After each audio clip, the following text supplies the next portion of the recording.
بسم الله الرحمن الرحيم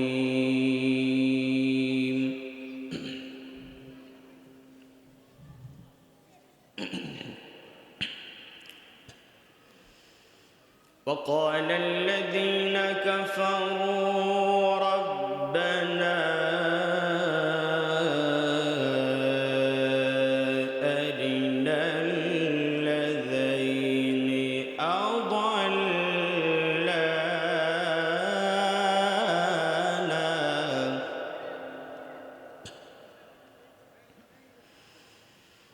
أرنا الذين أضلانا من الجن والإنس نجعلهما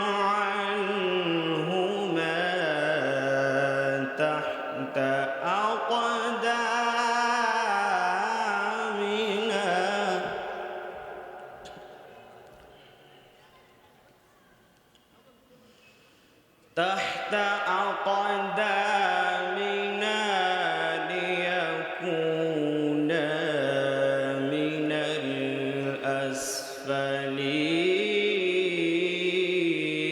الأسفلين وقال الذين كفروا ربنا أرنا الذين أضلانا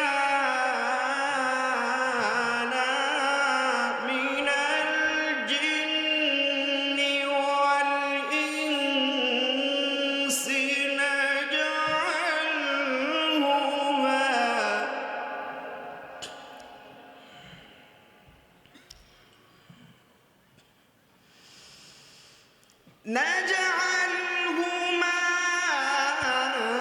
تحت أقدامنا ليكونا من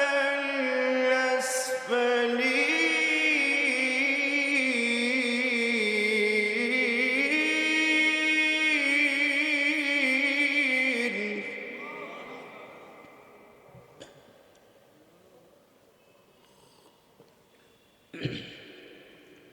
إن الذين قالوا ربنا الله ثم استقاموا تتنزل عليهم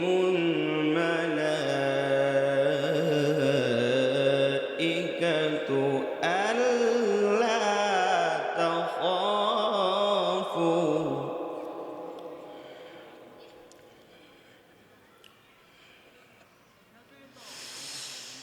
إن الذين قالوا ربنا الله ثم استقاموا تتنزل عليهم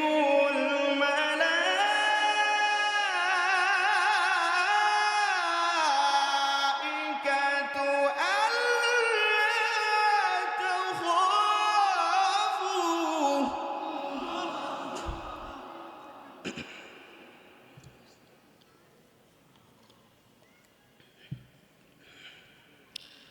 ألا تخافوا ولا تحزنوا وأبشروا بالجنة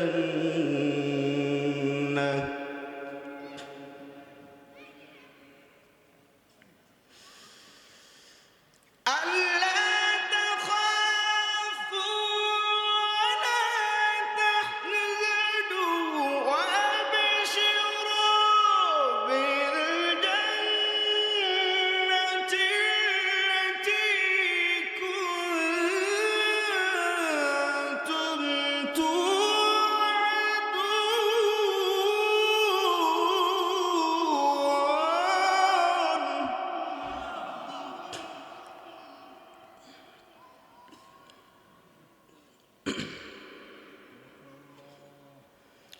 نحن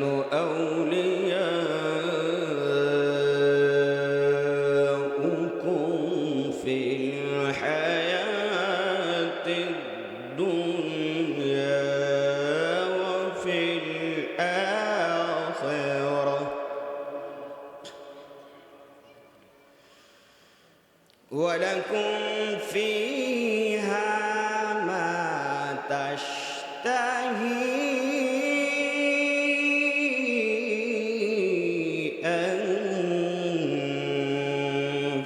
أنفسكم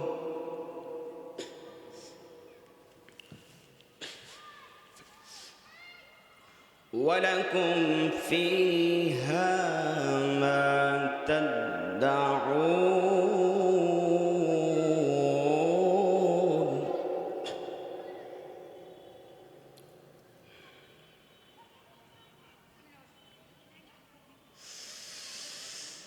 ولكم فيها ما تشتهي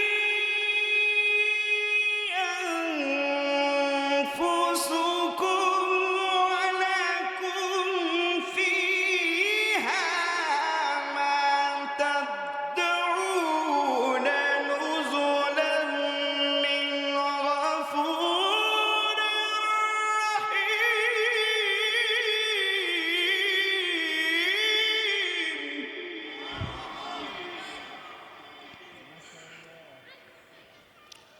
ولكم فيها ما تشتهي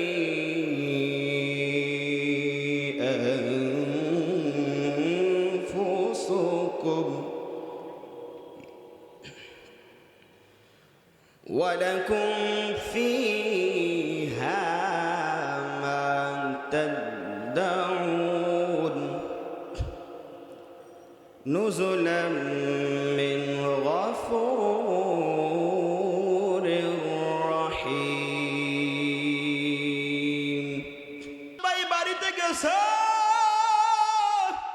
আপনার আদরের কলিজার টুকরা সন্তানটাও বাড়িতে আপনাকে ফালাইয়া গেছে আপনার স্ত্রীও বাড়িতে চলে গেল আপনার স্ত্রী রাতের বেলা এই অন্ধকার ঘরে বাতি জ্বালাইলো আপনার সন্তানটাও বাতি জ্বালাইলো আপনার কাছের বন্ধু বান্ধব সবাই যার যার ঘরে বাতি জ্বালাইলো কিন্তু আমার আপনার অন্ধকার কবরে বাতি জ্বালানোর মতো কোনো সন্তান আসবে না আপন ভাই আসবে না জনম দুঃখিনী মাও আমার আবার কবরে আসবে না যদি আল্লাহর অবাধ্য বান্দা হয়ে যায় ওই কবরে যখন রাখা হবে আর যদি অপরাধী জাহান্নামী বান্দা হয়ে যায় আল্লাহ রব্বুল আলামিনের অর্ডার ও কবর দুই দিক থেকে এমন জোরে চাপ আমার হাড় হাড্ডি গুলা এক পাঁজরের হাড় আরেক পাঁজরের মধ্যে মটমট করিয়া ভাঙ্গি ঢুকিয়া যাইবে ওই কবরের মধ্যে আগুন জ্বালায় দেওয়া হইবে জাহান্নামের আগুনে বান্দা চিৎকার করবে জাহান্নামী সাপ সবুল মারবে ওই কবর প্রতিদিন ডাকিয়া বলে আনা বাইতুত তুরাব আনা বাইতুজ জুলমা আনা বাইতুল লাহদা আমি একাকিত্বর ঘর আমি অন্ধকার কবর আমি মাটির ঘর ও কবর পথের যাত্রী আমার পেটে আশা রাখবে ভালোভাবে পরিপূর্ণ মুসলমান হয়ে আইসো ও মুসলমান ভাইরা আমার ওই কবরের মধ্যে বাতি জ্বালানোর কোনো মানুষ যাইবে না বিছানা পত্র দেওয়ার জন্য কোনো মানুষ যাইবে না এই চোখ বন্ধ করেছেন আর দেখতে পাচ্ছেন কেউ নাই কেউ নাই কেউ নাই অন্ধকার রাত্রিতে আপন সন্তানকে ডাকবেন কলিজার টুকরা সন্তান কই এত কষ্ট করিয়া তোর জন্য বাড়ি গাড়ি করে আইলাম তোর কি একটু মায়া হয় না আপন সন্তান আর কোনো মায়া করবে না কয়েকদিন কান্নাকাটি করিয়া আপনার কবরের কথা ভুলিয়া যাইবে আপনি কি ভুলিয়া যাইবে আমাকেও আমার সন্তান ভুলিয়া যাইবে এজন্য ভাই ওই কবরে যাওয়ার আগে নিজের মান সামান নিজেকে বানাইতে হইবে আল্লাহ রব্বুল আলামিনের কাছে তওবা করো আর বলো দয়ার মালিক আল্লাহ গুনাহ করতে করতে আমার জিহ্বা নাপাক, আমার হাত নাপাক, আমার পা নাপাক, আমার 3.5 হাত বডি নাপাক হয়ে গেছি। আমার আল্লাহ কোরআনের মধ্যে বলেন, কুল ইয়া ইবাদিয়াল্লাযীনা আসরাফু আলা আনফুসিহিম লা তাকনাতু মির রাহমাতিল্লাহ। গুনাহ করতে করতে বান্দার দিলটা কালো হয়ে গেছে, বান্দার শরীরটা একেবারে নাপাক ও অপবিত্র হয়ে গেছে। বান্দা মনে করে আর বুঝি আল্লাহ আমারে জান্নাতে দেবে না, জাহান্নাম ছাড়া আর কোনো বান্দার উপায় নাই, উপায় নাই, উপায় নাই। কিন্তু আমার দয়ার মালিক আল্লাহ রাব্বুল আলামিন বলে, ও বান্দা, তোরে তো আমি জাহান্নামে দেওয়ার জন্য বানাই নাই, তোরে তো আমি জান্নাতে দেওয়ার জন্য বানাইছি। ও বান্দা, ইয়া ইবাদিয়াল্লাযীনা আসরাফু আলা আনফুসিহিম লা তাকনাতু মির রাহমাতিল্লাহ। নিজের দিলের উপর, নিজের অন্তরের উপর, নফসের উপর জুলুম করেছো, অনেক পরিমাণ গুনাহ করেছো, চিন্তার কোনো কারণ নাই, নিরাশ হওয়ার কোনো সুযোগ নাই। ও বান্দা, রাত্রি যখন গভীর হয়ে যায়, তোমার সন্তান ঘুমায় গেছে, তোমার স্ত্রী ঘুমায় গেছে, সবাই ঘুমায় গেছে, এই নীরব নিভৃতে অন্ধকার রাত্রিতে, এই শীতের রাত্রিতে উঠিয়া উজুটা বানাইয়া 2 রাকাত নামাজ পড়িয়া আমার আল্লাহকে যদি একবার আল্লাহ বলিয়া ডাক দাও, আল্লাহ রাব্বুল আলামিন বলেন, বান্দা একবার যদি আমি আল্লাহকে আল্লাহ বলিয়া ডাক দাও আর নিজের জীবনের গুনাহগুলো ক্ষমা চাও, আমি আল্লাহ রাব্বুল আলামিন স্পষ্ট জানাই দিলাম, ইন্নাল্লাহা ইয়াগফিরুয যুনুবা জামিয়া। বান্দা গুনাহ করতে করতে আসমান জমির পরিমাণ গুনাহ আমি আল্লাহ রাব্বুল আলামিন সব গুনাহ খাতা ক্ষমা করে মাসুম বানাই দেব। ইন্নাহু হুয়াল গফুরুর রহিম। কারণ আমি আল্লাহ এমন দয়ার মালিক। কিয়ামতের দিন বান্দা যখন আমার সামনে দাঁড়াইবে, বান্দার মাথার কাছাকাছি সূর্যটা চলে আসবে, আর ওই সূর্যের তাপে মাথার যে খুলিটা মটমট করিয়া ভাঙ্গিয়া যাবে, মানুষের মাথার মগজগুলো গলিয়ে গলিয়ে পুরো শরীরে বয়া বয়া পড়বে। সব মানুষগুলো ইয়া নাফসি ইয়া নাফসি বলবে, সব নবীগণ ইয়া নাফসি ইয়া নাফসি বলবে, আমার নবী ইয়া উম্মতি ইয়া উম্মতি ইয়া উম্মতি বলবে। আল্লাহ রাব্বুল আলামিন বলেন, একজন বান্দা যখন নাকি তার জন্য জাহান্নামের ফয়সালা হয়ে গেছে, বান্দা জাহান্নামের দিকে 1 কদম বাড়াইবে আর পিছনে ফিরিয়া ফিরিয়া তাকাইবি, আল্লাহ ডাক দিবেন, এই দিকে আয়, ও গুনাহগার পাপী অপরাধী, এই দিকে আয়, কেন 1 কদম সামনে বাড়াও আর কেন পিছনে ফিরিয়া ফিরিয়া তাকাও?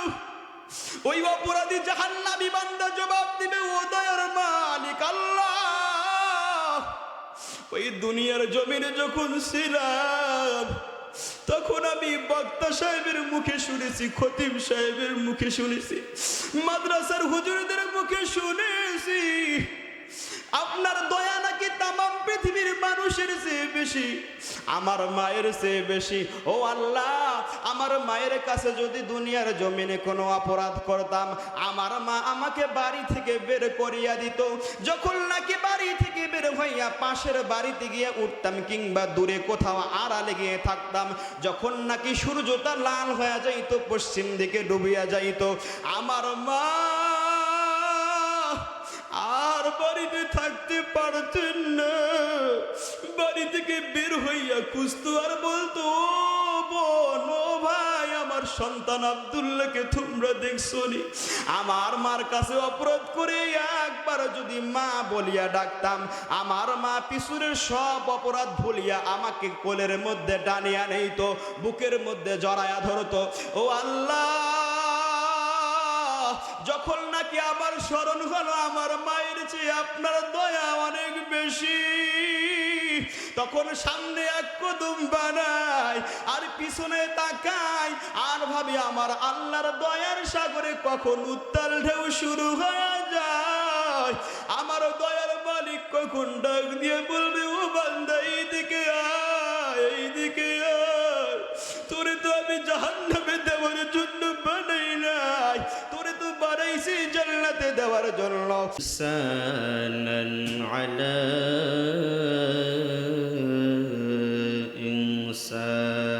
الميزان ونشهد أن لا إله إلا الله وحده لا شريك له ونشهد أن محمدًا عبده ورسوله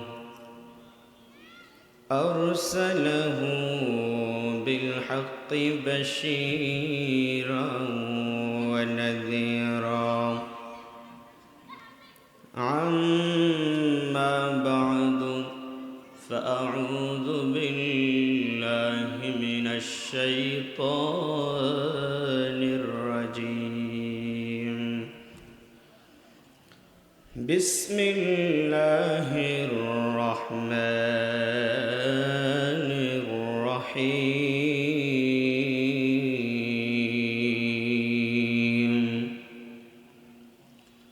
وأطيعوا الله ورسوله ولا تنازعوا فتفشلوا وتذهب ريحكم واصبروا إن الله مع الصابرين.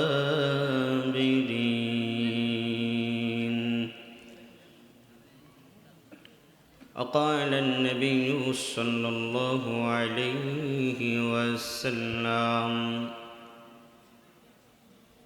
الكفر ملة واحدة أو كما قال النبي صلى الله عليه وسلم توحید کی امانت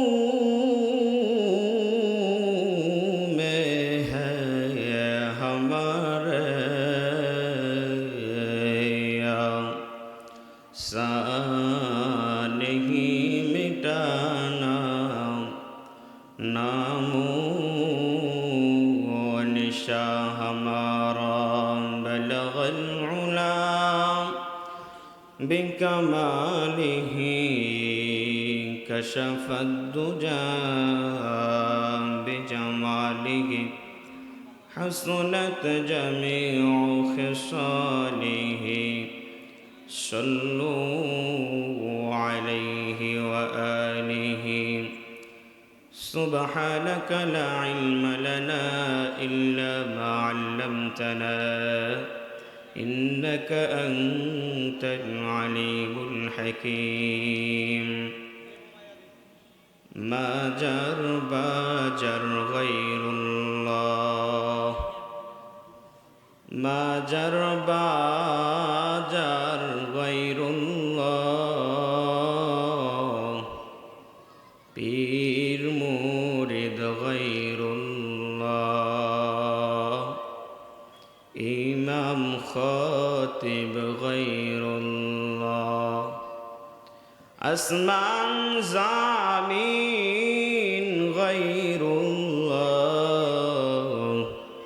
মোরা সেজদা করব এক আল্লাহর লা ইলাহা ইল্লাল্লাহ জবান খুলে লা ইলাহা ইল্লাল্লাহ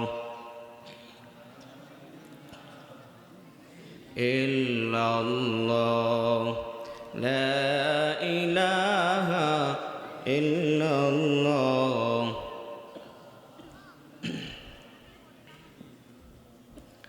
লা ইলাহা ইল্লাল্লাহ মুহাম্মাদুর রাসূলুল্লাহ। সকলেই বলি সাল্লাল্লাহু আলাইহি ওয়াসাল্লাম। আজকের এই ঐতিহাসিক জামিয়াতুন নূর মাদ্রাসা এর বার্ষিক ইসলামী মহাসম্মেলনের সম্মানিত প্রধান অতিথি পীরে কামেল হজরত মাওলানা আব্দুল হামিদ পীর সাহেব মধুপুর দামাত বরকাতুহুম এবং আজকের বিশেষ আলোচকবৃন্দ এবং আজকের মাহফিলের সম্মানিত সভাপতি মহোদয় মুফতি নুরুল আলম নদভী মাজাহিরি দামাত বরকাতুহুম, প্রতিষ্ঠাতা প্রিন্সিপাল জামিয়াতুন নূর অত্র মাদ্রাসা, খলিফা ও মোজাজ পীর সাহেব ঢালকানগর সহ আজকের সামনের শ্রোতা ভাইরা, সর্বোপরি মাহফিলের শুরুতেই আমরা সেই মহান রব্বে করিমের দরবারে শুকরিয়া জ্ঞাপন করি, যেই মহান রব্বে করিমের বিশেষ অনুগ্রহে দয়া এবং মায়ার কারণে দুনিয়ার অনেক ব্যস্ততা থাকা সত্ত্বেও রব্বে করিম যে এরকম একটা বিশাল মহতি মজলিসে, বরকতময় মজলিসে আসবার যে সুযোগ করে দিয়েছেন, সক্ষমতা শক্তি সামর্থ্য দিয়েছেন, সেই মহান রব্বে করিমের দরবারে দিল থেকে মন খুলে মন উজাড় করে সমস্বরে সকলে জোরেশ্বরে বলে আলহামদুলিল্লাহ। আমরা দিনী মাহফিলগুলার যে ফজিলত, যে উপকারিতা, যে লাভ ফায়দা, এগুলো না বুঝবার কারণে আজকে দিনী মাহফিলগুলা থেকে আমরা সবসময় দূরে থাকবার চেষ্টা করি। যিনি কথা বলছেন তিনি কত বড় আলেম, তার এলেম কতটুকু আছে কি নাই, এটা দেখার আগে আমাদের দেখা উচিত যিনি কথা বলছেন তিনি কি নিজের মন গড়া কথা বলছেন নাকি কোরআন হাদিস থেকে বলছেন।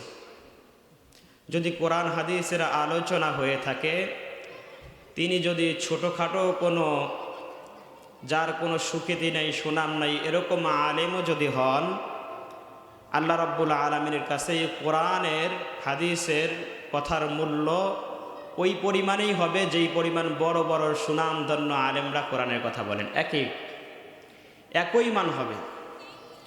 এজন্য কে কথা বলছে এটাকে বিবেচনা না করে কোরআন হাদিসের কথা যেহেতু হচ্ছে, এই মজলিসের দাম, এই মজলিসের মান, এই মজলিসের মাহাত্ম্য বরত্ব যেহেতু রাব্বে কারিমের দরবারে অনেক অনেক গুণ বেশি, সেহেতু আমরা যারা ঘোরাফেরা করছি, আমি সবিনয়ে বিনীতভাবে অনুরোধ করব, চা স্টলে কিংবা বিভিন্ন দোকানপাটে ঘোরাফেরা না করে মেহেরবানি করে আপনারা এই মাহফিলের নিচে এসে বসে পড়ুন। ইনশাআল্লাহ অল্প কিছুক্ষণ সময় আলোচনা হবে, এরপর আমি বিদায় নেব। আরেকটা প্রোগ্রাম আছে বেগুনবাড়ি, ওখানে আমাকে যেতে হবে। তো যাই হোক, যারা এদিক সেদিক ঘোরাফেরা করছি, বিনীত অনুরোধ, করজোর অনুরোধ, অল্প কিছুক্ষণ সময় কথা বলবে, ইনশাআল্লাহ চলে আসুন। আমি খুতবার শুরুতেই মহান রব্বে করিমের কালাম থেকে একখানা আয়াত তেলাওয়াত করেছি। এই আয়াতের আলোচনায় একটু পরে যাব। আগে আল্লাহ রাব্বুল আলামিনের কালাম থেকে কিছু আয়াত তেলাওয়াত করে এই আয়াতের কিছু তর্জমা এবং সংক্ষিপ্ত ব্যাখ্যা বিশ্লেষণ করে এরপরে মোটামুটি যেই আয়াত আমি পাঠ করেছি সূরা আনফালের নাম্বার আয়াত, ওই আয়াতের সংক্ষিপ্ত তাফসীর করে ইনশাআল্লাহ আজকের আলোচনার সমাপ্তিটা নেব। বিসমিল্লাহির রহমানির রহিম।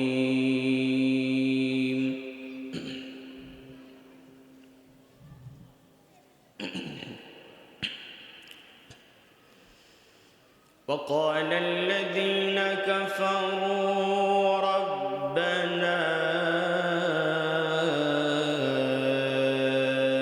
أرنا الذين أضلانا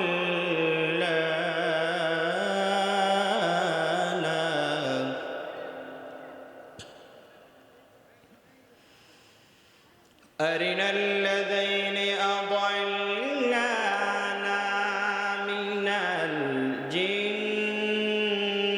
والإنس نجعلهما تحت أقدامنا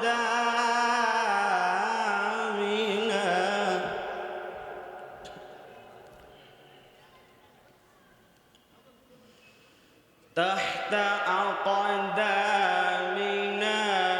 ليكون من الأسفلين.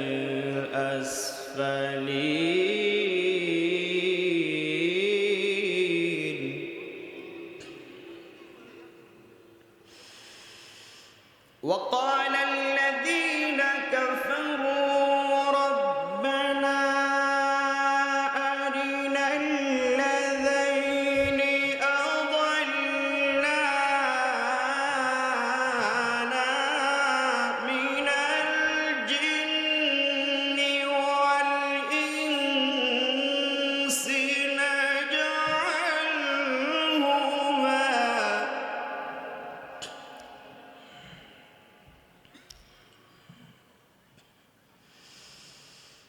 نجعلهما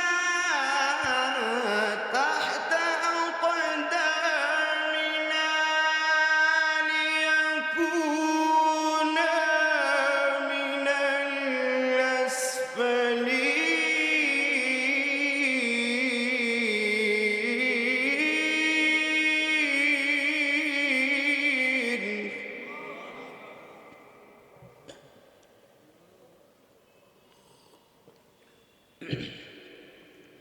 إن الذين قالوا ربنا الله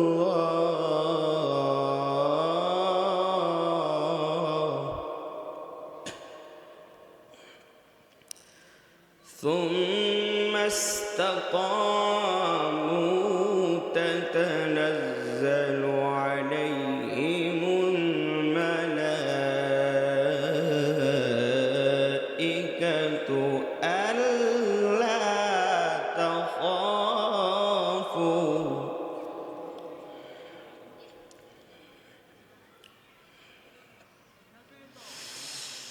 إن الذين قالوا ربنا الله ثم استقاموا تتنزل عليهم الملائكة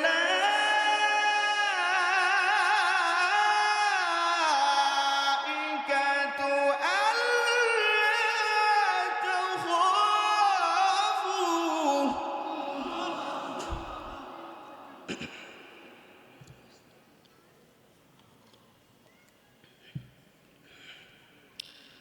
ألا تخافوا ولا تحزنوا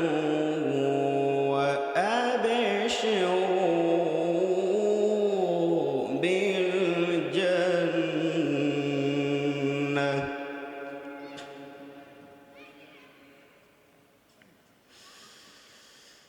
ألا تخافوا ولا تحزنوا وأبشروا بالجنة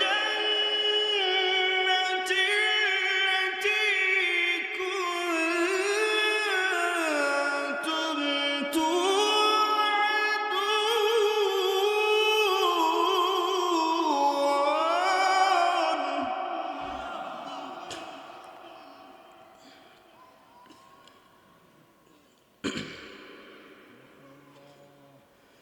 نحن أولياؤكم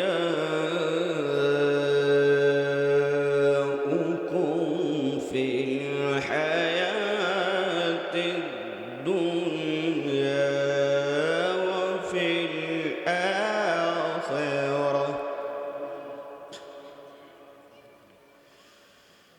ولكم فيها ما تشتهي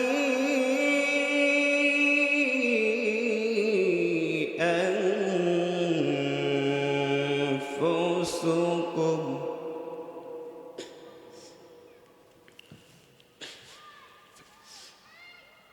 ولكم فيها ما تدعون.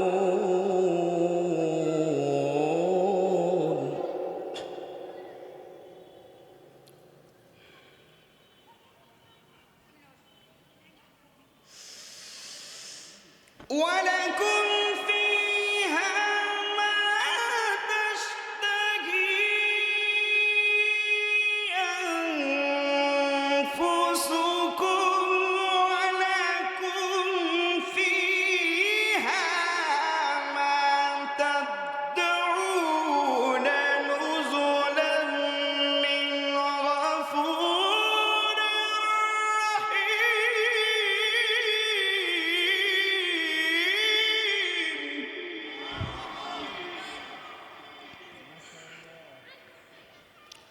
ولكم فيها ما تشتهي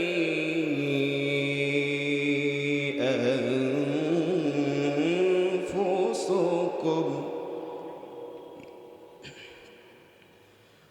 ولكم فيها ما تدعون نزلا من غفور رحيم।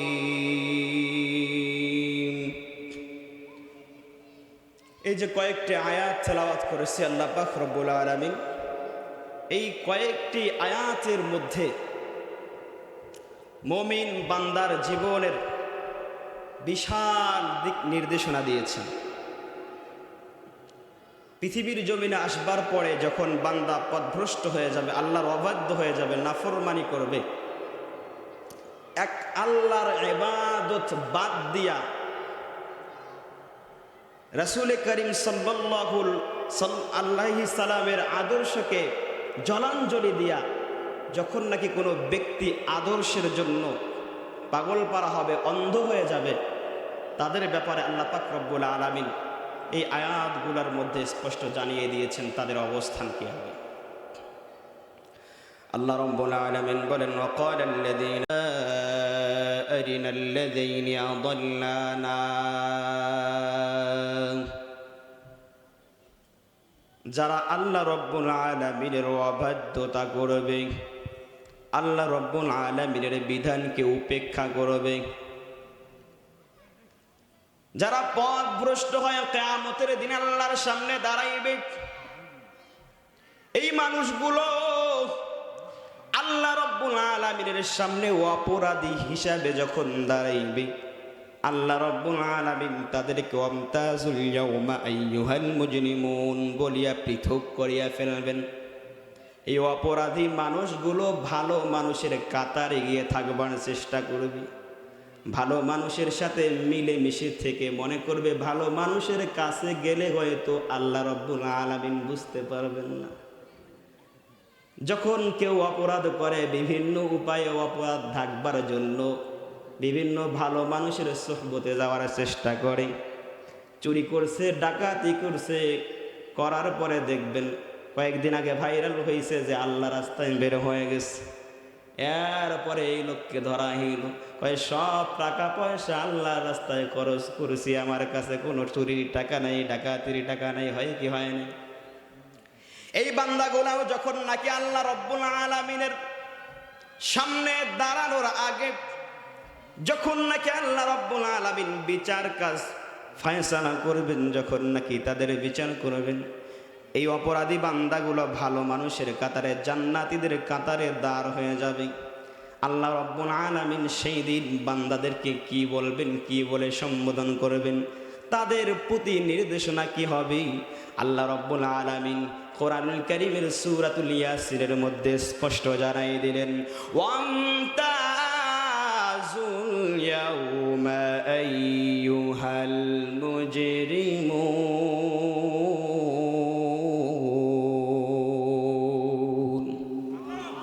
ও শেখের জায়গার মুসলমান, ইসলামবাগের মুসলমান ভাই, এখনো এদিক সেদিক ঘোরাফেরা করো, এখনো কি তোর মায়া হয় না? রব্বে কারীম এত দয়া মায়া কইরা অনুগ্রহ কইরা তোরে বানাইয়া পৃথিবীর জমিনে পাঠাইলেন, কত আদর কইরা তোমারে বানাইলেন, একটা বারো আবেদন করা ছাড়াই তোমারে আল্লাহ রাব্বুল আলামিন মায়া কইরা কত আদর যত্ন করিয়া পৃথিবীর জমিনে পাঠাইলেন। শুধু কি তাই, এই পৃথিবীর জমিনে পাঠানোর পর বান্দা কেমনে চলবে, কেমনে খাবে, কেমনে শ্বাস প্রশ্বাস নেবে, বান্দার দৈনন্দিন যত চাহিদা কেমনে মেটাবে, আল্লাহ রাব্বুল আলামিন সব কিছুর ফয়সালা অগ্রিম করে রাখলেন। এত কিছু নেয়ামত ভোগ করাবার পরও নাফরমানি করো, যখন নাকি কিয়ামতের দিন আমতাজুল ইয়াউমা আইয়ুহাল মুজরিমুন, আল্লাহ রাব্বুল আলামিন পৃথক করিয়া ফেলবেন। ও অপরাধী বান্দাগুলোকে আলাদা করবেন, জাহান্নামের জন্য অর্ডার দিবেন, যাও জাহান্নামে চলে যাও। সেই দিন অপরাধী বান্দাগুলো কি বলবে? আমি যে কেরাত পড়লাম এই আয়াতের মধ্যে আল্লাহ রব্বুল আলামিন অপরাধী বান্দাগুলার কথা বাক্যগুলা বলে দিলেন নিজে, যে ও বান্দা আমার সামনে আসার আগেই, আমার সামনে অপরাধী হিসেবে দাঁড়াবার আগে ওই দুনিয়ার জমিনে সতর্ক হয়ে যাও।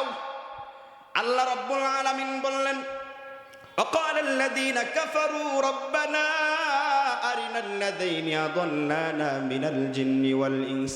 কিয়ামতের দিন যখন অপরাধী বান্দাকে আলাদা করা হবে, অপরাধী বান্দাগুলা আল্লাহ রাব্বুল আলামিনকে বলবে, ও দয়ার মালিক, একা একা একা একা পথভ্রষ্ট হই নাই, সিরাতুল মুস্তাকিমের পথ থেকে এমনি এমনি একা একা বিচ্যুত হই নাই, হকের পথকে ছাড়িয়া দিয়া এমনি এমনি বাতিলের পথে যাই নাই, বরং আমাদেরকে কিছু মানুষ বিভ্রান্ত করিয়া অপতথ্য দিয়া অপব্যাখ্যা করিয়া ভুল পথে পরিচালনা করেছি। আল্লাহ রাব্বুল আলামিন বলবেন, তাহলে কি উপায়, এখন কি করার লাগবে, তোমাদের চাওয়া পাওয়াটা কি? অপরাধী বান্দা বলবে, আরিনাল্লাযীনা আদাল্লানা, ও আল্লাহ, যারা আমাদেরকে পথভ্রষ্ট করেছে, সিরাতুল মুস্তাকিমের পথ থেকে বিচ্যুত কইরা জাহান্নামের পথে নিয়েছি, ওই মানুষগুলোকে একটু আমাদেরকে দেখিয়ে দিন, ওই মানুষগুলোকে দেখতে চাই। কত ভয়ঙ্কর কথা রে ভাই! আল্লাহ রাব্বুল আলামিন ওই মানুষগুলোকে, যারা নাকি এই জাহান্নামীদেরকে জাহান্নামী বানাইছেন, যাদের কথায় নাকি এই মানুষগুলো পথভ্রষ্ট হয়েছে, বাতিল পথে গিয়েছে, জাহান্নামের পথে দৌড়াইছি, আল্লাহ রাব্বুল আলামিন ওই নেতাদেরকে, ওই আমিরদেরকে সামনে দাঁড় করাইবি। সন্তানের কারো বাপকে দাঁড় করাইবে, কারো মাকে দাঁড় করাইবে, কারো ভাইকে দাঁড় করাইবে, বড় ভাই ছোট ভাইয়ের দেখাশোনা করে নাই।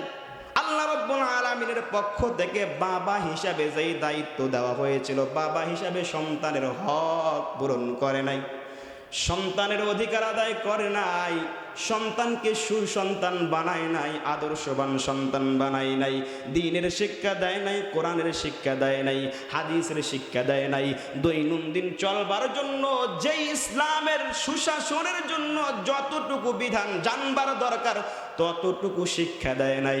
আল্লাহ রাব্বুল আলামিন ওই কিয়ামতের দিন ওই বাবাকেও সন্তানের সামনে দাঁড় করাইবে, যেই আমিরের আনুগত্য কইরা, যেই আমিরের ইতাআত কইরা তার অনুসারীরা গোমরা হয়ে যাইবে, ওই আমিরকেও আল্লাহ রাব্বুল আলামিন কিয়ামতের দিন দাঁড় করাইবে।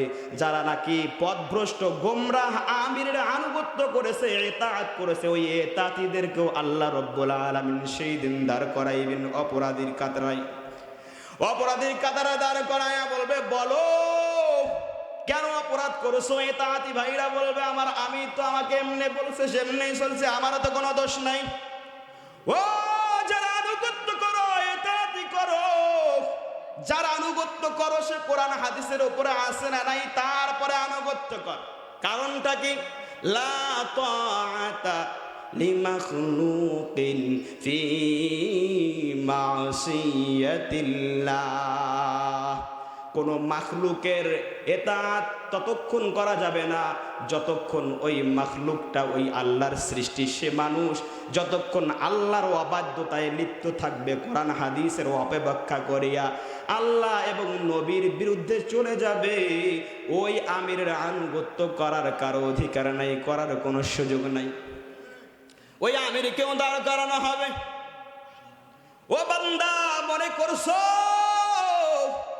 ঈমান এনেছে, আমার আল্লাহকে রব মেনেছে, আমি জান্নাতি হয়ে গেছি, 5 ওয়াক্ত নামাজ পড়ি, রোজা রাখি, ইসলামের এমন কোনো বিধান নাই যে পালন করি না, সব কিছুই পালন করি, তবে অল্প একটু সমস্যা, কোরআন হাদিসের অপব্যাখ্যা করিয়া আমাকে যে পথভ্রষ্ট করেছে, ওই মানুষটাকে এখনো চিনতে পারলাম না। আল্লাহ রাব্বুল আলামিন বলেন পরের আয়াতে, ইন্নাল্লাযীনা ক্বালু রাব্বুনাল্লাহ। আগের আয়াতের অনেক বড় তাফসীর, ওই তাফসীরে গেলে সময় পাবো না, এজন্য সংক্ষিপ্ত আকারে শেষ করে দেই। এই যারা নাকি পথভ্রষ্ট করেছে এই মানুষগুলোকে, অপরাধীগুলোকে, এদের তাহতা আকদামিনা লিয়াকুনা মিনাল আসফালিন, এদের কাঁধে পাড়া দিয়া এদেরকে সহ জাহান্নামে নিয়ে যাবে অপরাধীরা। অনেক বড় তাফসির, ওই তাফসিরে যাব না আমি, পরের আয়াতের তাফসিরে যাই। ইন্নাল্লাযীনা ক্বালু রাব্বুনাল্লাহ, যারা আমরা মনে করি মুসলমানের ঘরের সন্তান, 5 ওয়াক্ত নামাজ পড়ি, বিশাল বড় পাগড়ি, টুপি আছে, দাড়ি আছে, জুব্বা আছে, মেসওয়াকও হাতে আছে, মাঝে মধ্যে মেসওয়াকের পরিবর্তে রান্দাও আবার হাতে ওঠে, হয় কি হয় না? ইন্নাল্লাযীনা ক্বালু রাব্বুনাল্লাহ,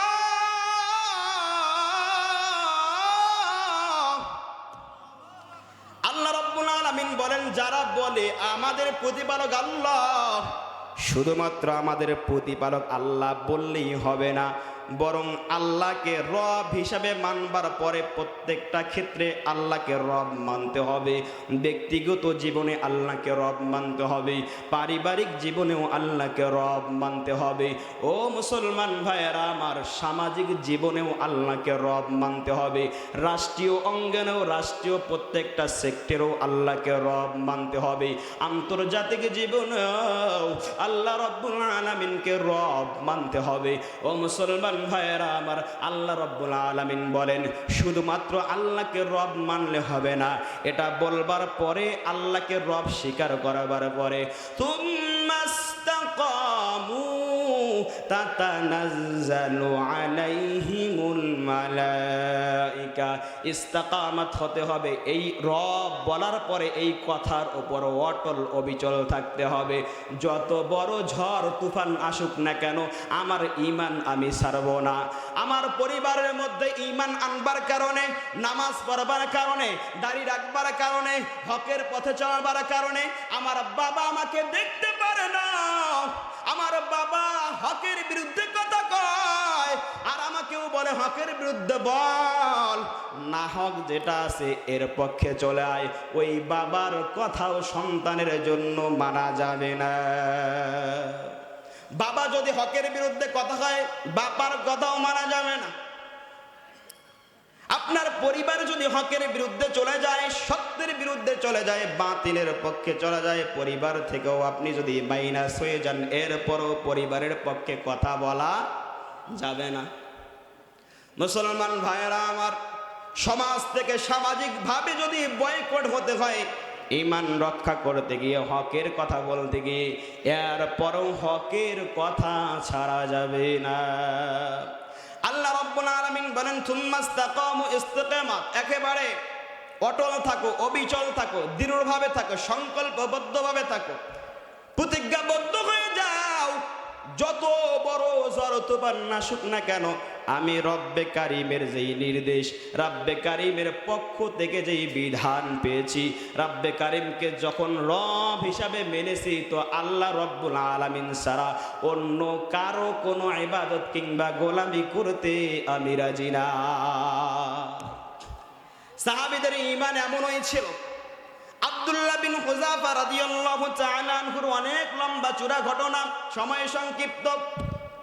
তিনি কিন্তু কখনো বাতিলের সামনে মাথা নত করেন নাই। ওনার সামনে অনেক লম্বা চূড়া কাহিনী, যে ওনার সামনে পাতিলে তেল গরম কইরা একজন মুসলমান ব্যক্তিকে আনি তেলের মধ্যে, ফুটন্ত গরম তেলের মধ্যে ফালায় দেওয়া হলো।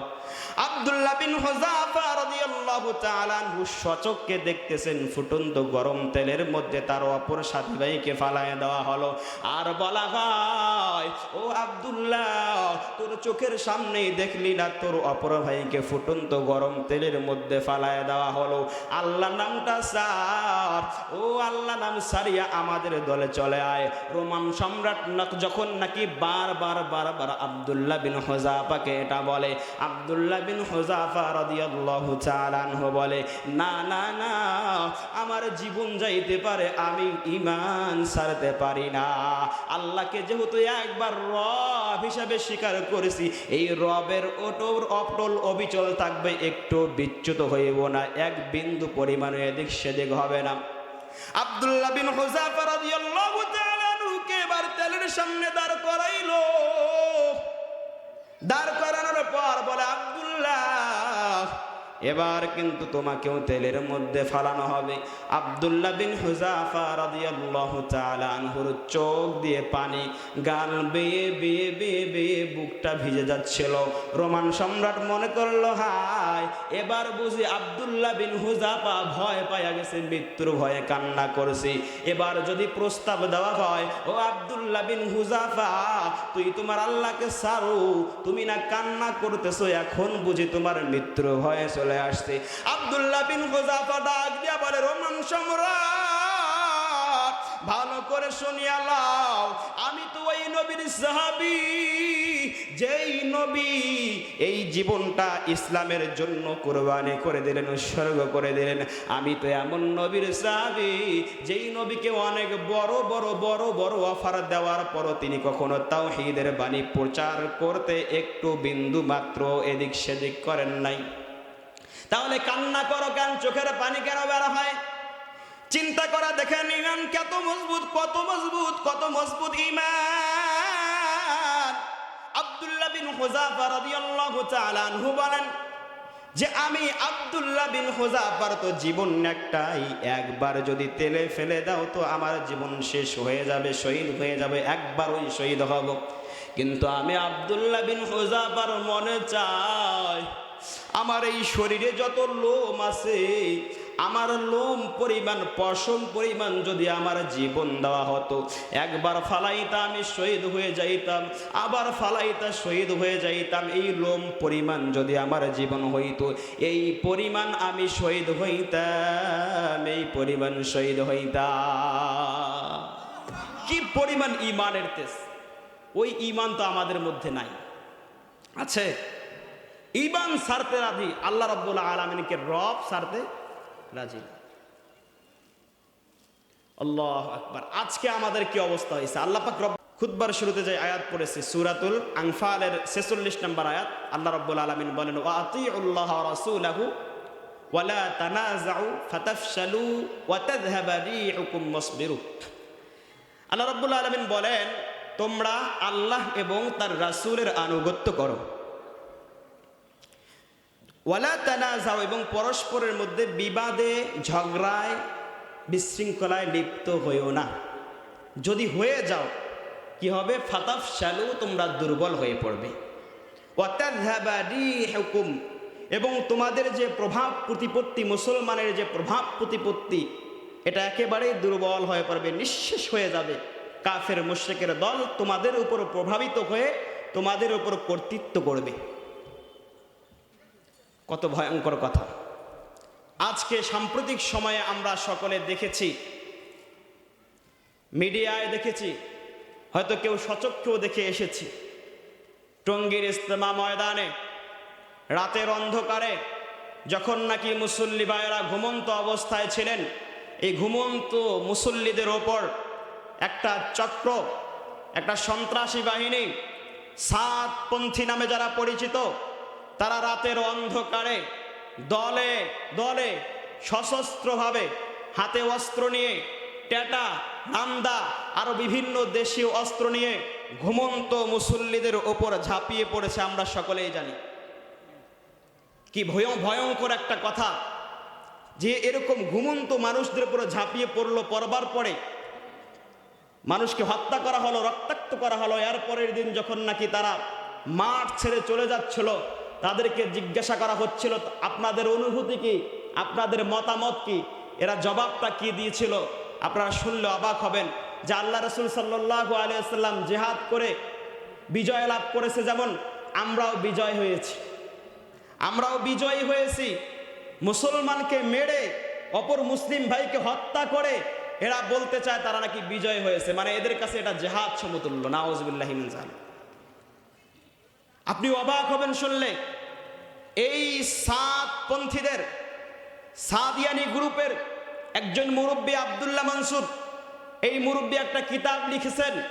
এই কিতাবের মধ্যে তিনি বলেন, যেই ব্যক্তি ভ্রান্ত মতাদর্শের স্বপ্নদ্রষ্টা, ভ্রান্ত মতাদর্শের আবিষ্কারক, সাদের কর্মকাণ্ডের বিরুদ্ধে কথা বলবে, তার ঈমান থাকবে না, সে মুরতাদ, তাকে হত্যা করা ওয়াজিব হবে।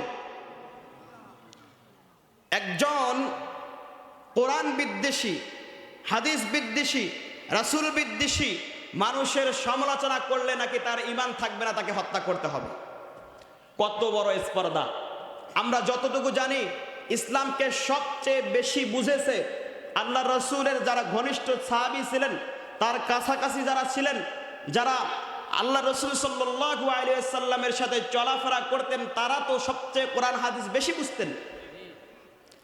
এরপরে সাহাবীদের পরে তাবিঈন, তাবে তাবিঈন, আইম্মায়ে মুজতাহিদিন, ইমামগণ, এরপরে সালফে সালেহিন, এরপরে যুগে যুগে আস্তে আস্তে এখন উলামা কেরাম। তাই তো সাহাবীদের চেয়ে তো কেউ বেশি ইসলাম বোঝে নাই, নবীদের চেয়ে কেউ তো বেশি ইসলাম বোঝে নাই, নবীদের চেয়ে আল্লাহর প্রতি কারো তো মুহাব্বত বেশি নয় আমি মনে করি। এই লোক মাওলানা সাদ সাহেব, আপনারা অবাক হবেন শুনলে, মুসা আলাইহিস সালামের ভুল ধরেছে, ইউসুফ আলাইহিস সালামের ভুল ধরেছে। আমার বিস্তারিত বলার আমার কাছে সব ডকুমেন্টস আছে, আমি বলতে পারবো না এখন অল্প সময়। সুলাইমান আলাইহিস সালামের ভুল ধরেছে। শুধু কি তাই, সাহাবীদের সমালোচনা করেছে, ইমামদের ভুল ধরেছে, ইউসুফ আলাইহিস সালামের ভুল ধরেছে, অনেক নবীগণের, জাকারিয়া আলাইহিস সালামের ভুল ধরেছে, অনেক নবীগণের সমালোচনা করেছে। আচ্ছা, মনে হচ্ছে তার ইলম, তার পড়াশোনা, তার জ্ঞান এত বেশি হয়ে গেছে, অবস্থা দৃষ্টি মনে হচ্ছে সাহাবীদের চেয়েও তার জ্ঞান বেশি হয়ে গেছে, তাবিঈনদের চেয়েও তার জ্ঞান বেশি হয়ে গেছে, ইমামদের চেয়েও তার জ্ঞান বেশি হয়ে গেছে, জমহুর, হাজারো লক্ষ কোটি উলামা কেরামের চেয়েও বুঝি এই ব্যক্তিটার জ্ঞান এত বেশি হয়েছে, যে এত বেশি হয়েছে সে তার জ্ঞানের পাওয়ারে মুসা আলাইহিস সালামের ভুল ধরলো, ঈসা আলাইহিস সালামের ভুল ধরলো, এই লোকটা ইউসুফ আলাইহিস সালামের ভুল ধরলো, সুলাইমান আলাইহিস সালামের ভুল ধরলো, জাকারিয়া আলাইহিস সালামের ভুল ধরলো, সাহাবীদের সমালোচনা করলো, এমনকি ইমামগণের সমালোচনা করলো, তাবিঈনদের সমালোচনা করলো, এমনকি বর্তমান সময়ের জমহুর উলামা কেরামের বিরুদ্ধে কথা বলতে একটু পরিমাণও সে দ্বিধাবোধ করে না, একটু চিন্তা ভাবনা করে না।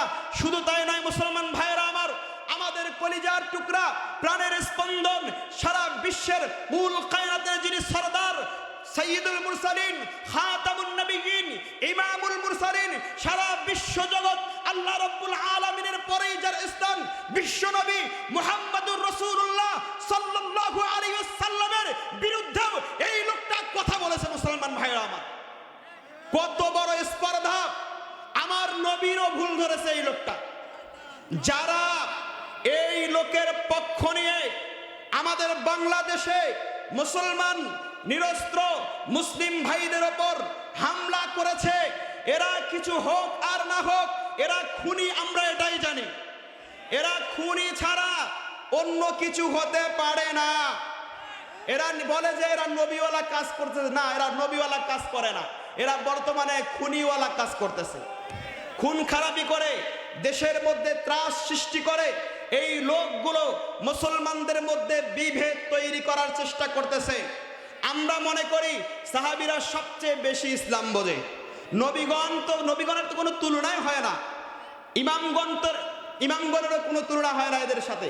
এই লোকটা, আপনারা অবাক হবেন শুনলে, এই লোক বলে যে আল্লাহ রব্বুল আলামিন যদি, অল্প কয়টা শুধু তার বিভ্রান্তি নিয়ে বলি, আল্লাহ রব্বুল আলামিন যদি তার হাতে হেদায়েত রাখতেন তাহলে নবীগণ রাসূলগণকে তিনি দুনিয়াতে পাঠাইতেন না।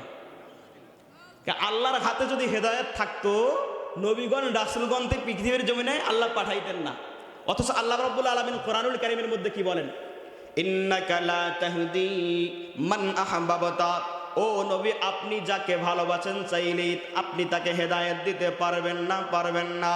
আমি আল্লাহ যাকে পছন্দ করি, যাকে চাই তাকেই হেদায়েত দিতে পারি। আল্লাহ রাব্বুল আলামিন যাকে চান তাকে হেদায়েত দান, সঠিক পথে পথে পরিবেশন করেন। আর এখন নতুন একটা দলের আবিষ্কার হয়েছে, এটা নাম দিছে, এই ভণ্ড লোকেরা বিভ্রান্ত করতেছে মুসলমানদেরকে যে আল্লাহ রব্বুল আলামিনের হাতে যদি হেদায়েত থাকতো, নবীগণকে আল্লাহ রব্বুল পাঠাইতেন না। কত বড় ধোঁকা, কত বড় ধোঁকা! আরো অনেক অনেক, মানে আমি বলে শেষ করতে পারবো না, অনেক সময়ের ব্যাপার। এরকম একটা গ্রুপের যারা তাবেদারি করতেছেন, ইতাআত করতেছেন, খুবই সাবধান থাকবেন। আমি শুরুতেই যে আয়াতখানা তেলাওয়াত করেছি, ওই কিয়ামতের দিন যখন আল্লাহ রাব্বুল আলামিনের সামনে দাঁড়াইবেন, তখন কিন্তু পার পাবেন না। আল্লাহ রাব্বুল আলামিন সেই দিনের কথায় উচ্চারণ করে কোরআনুল কারীমের মধ্যে স্পষ্ট ঘোষণা দিলেন, আকালাল্লাযীনা কাফারু, যারা রব্বে কারীমের অবাধ্য হয়ে এই দুনিয়ার কোনো মানুষকে অন্ধভাবে আনুগত্য করে, ওই মানুষ কিয়ামতের দিন অপরাধীর কাতারে দাঁড়াবে, এতে কোনো সন্দেহ নাই। মুসলমান ভাইরা আমার, লা তাআতা লিমাখলুকিন ফি মাসিয়াতিল্লাহ, আল্লাহর অবাধ্য যারা করবে এমন কোন মানুষের ইতাআত করার কোন ইসলামে শরীয়তে সুযোগ নাই, কোনো সুযোগ নাই। যদি আমার বাবা কোরআনের বিরুদ্ধে কথা বলে, যদি আমার মা কোরআনের বিরুদ্ধে কথা বলে, ওই বাবা মার আনুগত্য করা চলবে। বাবা মা যদি কথা বলে, ওই বাবা মাকে গণার টান নাই। তার মানে এই না আপনি বাবা মাকে অসম্মান করবেন না, বাবা মার নির্দেশ মানা যাবে। আর সেখানে তো আপনার আমির, সেখানে তো আপনার আমির কত বড় ধোকা দিচ্ছে। মুসলমান ভাইয়েরা আমার, এদের সম্পর্কে সচেতন থাকবেন। এখনই যদি সচেতন হতে না পারেন, ভবিষ্যৎ আরো ভয়ঙ্কর দিন আমাদের জন্য অপেক্ষা করছে। আল্লাহ পাক রব্বুল আলামিন এই সমস্ত ভ্রান্ত আকীদার, ভ্রান্ত মতাদর্শী যারা আছে, তাদের থেকে আমাদের সকলকে হেফাজত করুন। মুসলমান ভাইয়েরা আমার, নামাজের সময় হয়ে যাচ্ছে, অল্প সময়ে কিছু কথা বলে নাই। আল্লাহ রাব্বুল আলামিন পৃথিবীর জমিনে মানুষকে পাঠাইলেন, পাঠানোর পরে একটা দলকে জান্নাতি ঘোষণা করলেন, আর একটা দলকে জাহান্নামী ঘোষণা করলেন। ফারিকুন ফিল জান্নাতি ওয়া ফারিকুন ফিস সাইর, এক দল ডান দিকের দল জান্নাতি, বাম দিকের দল জাহান্নামী। জান্নাতি যদি হইতে হয়, আল্লাহ রাব্বুল আলামিন যে ঘোষণা দিলেন, ইন্নাল্লাযীনা ক্বালু রাব্বুনাল্লাহ তুম্মা ইসতাকামু তাতানাজ্জালু আলাইহিমুল মালায়েকা, আল্লাহ রাব্বুল আলামিনকে রব মানবার পরে এই কথার উপর অটল থাকতে হবে, অবিচল থাকতে হবে। যদি বান্দা আল্লাহকে রব মানবার পরে এই কথার উপর অটল থাকতে পারে, অবিচল থাকতে পারে, আল্লাহ রাব্বুল আলামিন বলেন, আল্লাহ তাখাফু ওয়ালা تحزنوا وأبشروا بالجنة التي كنتم توعدون।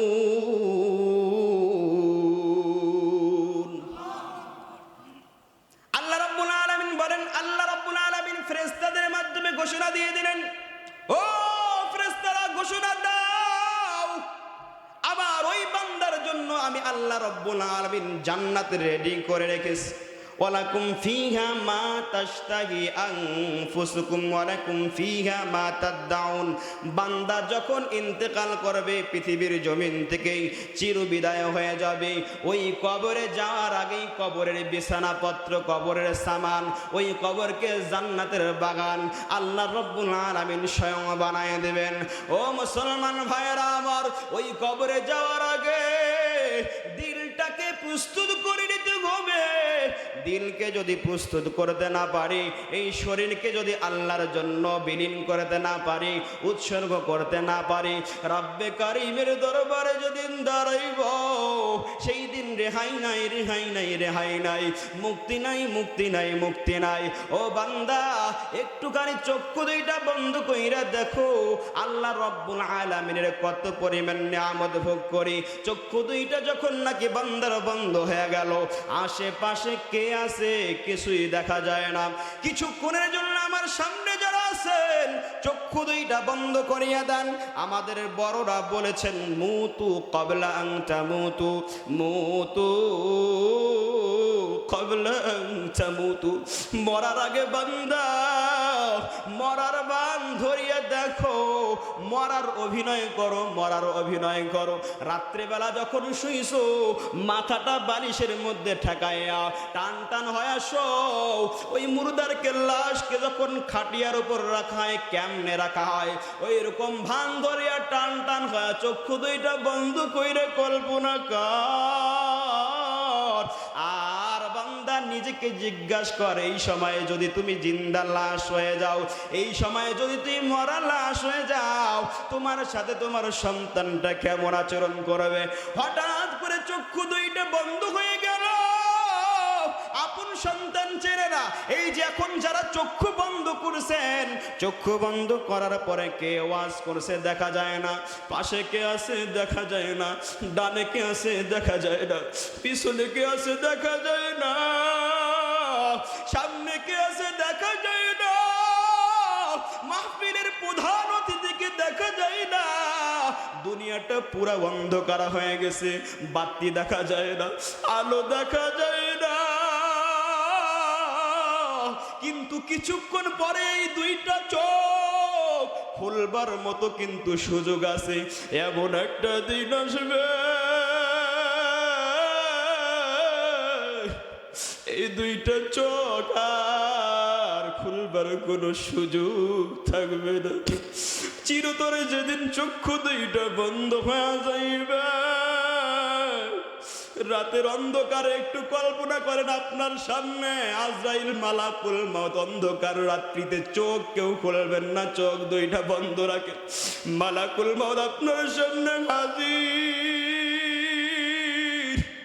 আপনি হাত নাড়ানোর মতো আপনার কোনো ক্ষমতা নাই। আপন কলিজার টুকরা সন্তান পাশের ঘরে শুয়ে আছে, সন্তানকে ডাকানোর মতো কোনো ক্ষমতা নাই, সন্তানকে ডাক দেওয়ার মতো জবানটা চলে না। ওই অন্ধকার ঘরের মধ্যে মালাকুল মউত হাজির, জানটা আপনার কবজ করে নিল। কি ভয়ঙ্কর ভাবে আপনার জানটা বের করলো। ও ভাই, নিজের সাথে মিলান, আমার সাথেও একদিন এরূপ হবে, আপনাদের সাথেও এরূপ একদিন হবেই হবে। এখান থেকে রেহাই পাওয়ার কোনো সুযোগ নাই। আপনার জানটা যখন বের করা হলো, পরের দিন ফজরের আজান হয়ে গেছে, ফজরের আজান হওয়ার পরও আপনি আর উঠতে পারেন না। ফজরের নামাজ হয়ে গেছে, আপনার সন্তানটা দেখে বাবার দরজাটা লাগানো, বাবা কেন দরজা খুলে দাও? আপনার দরজার পাশে এসে টক টক দিবে আর বলবে, আব্বা আজকে কি নামাজ পড়বা না? তুমি কি জানো না ফজরের আজান হয়ে গেছে, নামাজও হয়ে গেছে? আপনার ভেতরে তাকে কোনো সাড়া নাই, কোনো সাড়া দিতে পারবেন না। আপনার সন্তান চিৎকার মারবে আর বলবে, কারা আছো? কারা আছো? দৌড়াও দৌড়াও, আমার বাবা বুঝি আর এই জমিনের বুকে নাই। আপনার দরজাটা ভাঙ্গিয়ে আপনাকে ঘর থেকে বের করবে, আপনার শরীর থেকে সব কাপড়গুলো টেনে টেনে খুলবে। আপনার এত সুন্দর বাড়ি, এত সুন্দর ঘর, এত পছন্দের বিছানাটা আর আপনার জায়গা হবে না। আপনাকে বাড়ির উঠানে আনবে, কেউ দৌড়াইবে গোরস্থানে কবরটা খনন করার জন্য, কেউ দৌড়াইবে ওই বাজারে দোকানে তিনটা সাদা টুকরা কাপড় আনবার জন্য। ও পর্দার আড়ালের মা ও বোন, যেই ঘরের মধ্যে তুমি নববধূ হয়ে লাল শাড়ি পরে ঢুকছো, ওই ঘরের থেকে বের হতে হবে সাদা কাপড়ের কাপড় চকলেটের মতো পেঁচাইয়া পেঁচাইয়া বের করবে। ও ভাই, একটু কল্পনা করেন, কেউ গরম পানি করবে, এরপরে যখন নাকি আমাকে ওই খাটটির মধ্যে শুয়াইয়া শেষ বিদায়ের গোসল দিবে, আর আমি চিৎকার করবো, আমার চিৎকার কেউ শুনবি না। আদরের সন্তান আব্বা আব্বা বইলা কান্না করবে, স্ত্রী স্বামী স্বামী বইলা কান্না করবে, ছোট বাচ্চারা দৌড়াইয়া জড়াইয়া ধরে বলবে, আব্বা কথা বলো না কেন? আব্বা, আমি কাকে আব্বা বলিয়া ডাকবো? আপনার কোনো সাড়া দেওয়ার সুযোগ থাকবে না। ওই শেষ বিদায়ের গোসল দিয়ে আপনাকে যখন ওই দিকে গুরুস্তরের দিকে নিয়ে যাইবে, আপনার আপনার স্ত্রী স্বামী গো আমার বলিয়া চিৎকার দিবে। আপনাকে যখন কবরের মধ্যে অন্ধকার ওই বন জঙ্গল গর্তের মধ্যে নামাইবে, যদি আপন কলিজার টুকরার সন্তান থেকে বাবার কবরে নামিয়া বাবার লাশটা শেষ বিদায়ের শেষবারের জন্য কোলের মধ্যে নিয়ে বাবার লাশটা ওই কবরে নামাইবে, বাবার লাশটা কবরে যখন রাখবি সন্তানের আর মন চাইবে না কবর থেকে উঠবা, কিন্তু নিরুপায় বাবা মনে করবে আমার সাথে মনে হয় আমার সন্তানটা থাকবে। কিছুক্ষণ পরে দেখা যায় ওই পাশের চাটাইগুলা দেওয়া হলো, সন্তানটা লাফ দিয়ে উঠিয়া গেল, এরপর যার যার মতো সবাই মাটি দিয়া বাড়িতে চলিয়া গেল। দিনের বেলায় আপনার কবরটা ঘুটঘুটে অন্ধকার, রাত্রিবেলা যার যার মতো সবাই বাড়িতে গেছে, আপনার আদরের কলিজার টুকরা সন্তানটাও বাড়িতে আপনাকে ফালাইয়া গেছে, আপনার স্ত্রীও বাড়িতে চলে গেল। আপনার স্ত্রী রাতের বেলা অন্ধকার ঘরে বাতি জ্বালাইল, আপনার সন্তানটাও বাতি জ্বালাইল, আপনার কাছের বন্ধু বান্ধব সবাই যার যার ঘরে বাতি জ্বালাইল, কিন্তু আমার আপনার অন্ধকার কবরে বাতি জ্বালানোর মতো কোনো সন্তান আসবে না, আপন ভাই আসবে না, জনম দুঃখিনী মাও আমার আবার কবরে আসবে না। যদি আল্লাহর অবাধ্য বান্দা হয়ে যায় ওই কবরে যখন রাখা হবে, আর যদি অপরাধী জাহান্নামী বান্দা হয়ে যায়, আল্লাহ রব্বুল আলামিনের অর্ডার, ও কবর দুই দিক থেকে এমন জোরে চাপ, আমার হাড্ডি গুলা এক পাঁজরের হাড় আরেক পাঁজরের মধ্যে মটমট করিয়া ভাঙ্গি ঢুকিয়া যাইবে।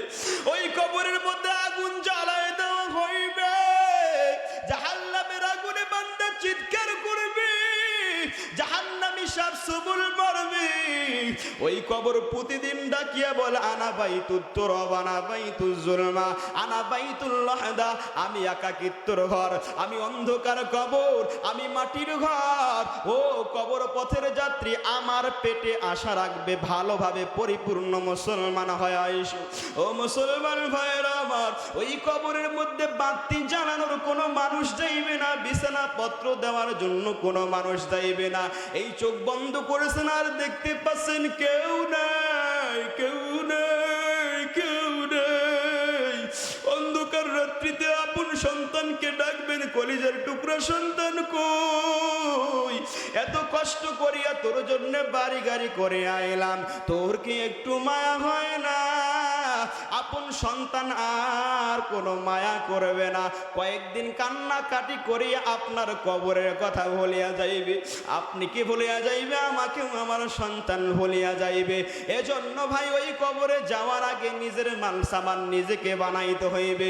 আল্লাহ রব্বুল আলামিনের কাছে তওবা করো আর বলো, দয়ার মালিক আল্লাহ, গুনাহ করতে করতে আমার জিহ্বা নাপাক, আমার হাত নাপাক, আমার পা নাপাক, আমার 3.5 হাত বডি নাপাক হয়ে গেছি। আমার আল্লাহ কোরআনের মধ্যে বলেন, কুল ইয়া ইবাদিয়াল্লাযীনা আসরাফু আলা আনফুসিহিম লা তাকনাতু মির রাহমাতিল্লাহ।